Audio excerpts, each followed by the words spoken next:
Sa balay sa kong amahan na dunay daghang lawak, umadto ako ron paganda mo dapit alam kaninyo. So ibut pasabot ani sa balay sa kong amahan na dunay daghang mga lawak, umadto ako aron paganda mo dapit. Si Kristo ang unang nabanhaw gikan sa mga minatay. And therefore, kita nga gibunyagan ni Kristo makaambit usab.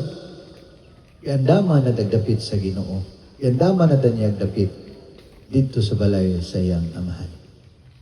Ug mao gana isip mga binunyagan dili matapos sa tuo ang kinabuhi sa kalibutan. Ang tinuod nga kahulugan sa itong kinabuhi mao gyud ang mahiusa kita sa Dios dito sa langit ug makasinati kita ug pagkabanhaw. Muna karon ining pagsaulog nato kang Roberto Cristobal sa anibersaryo nagpahinumdom mga igsoon nga life is so short sa kalibutan. Ug kitang tanan mo agi kita sa pultahan sa kamatayon.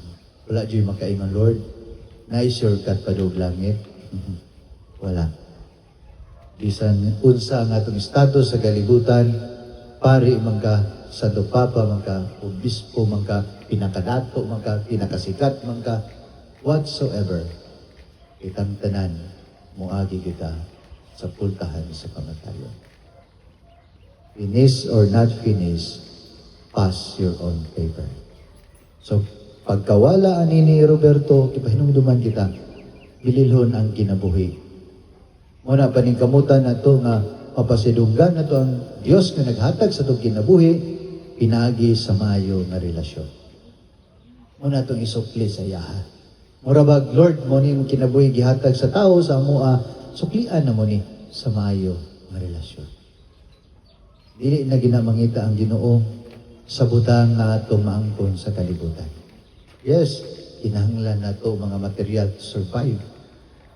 Pero kung gining mga tawhana makasulti pa na sila, kung unsa ilang nadala, miingon dyan, Father, Father may nadala. Ang wagi nadala. Inyausahay baya sa kalibutan, ang material nga butang, mo'y awayan, may makaguba sa relasyon. Ang uban gani, mga sanggi na lang, wak pag yun magpasaylo ay. No?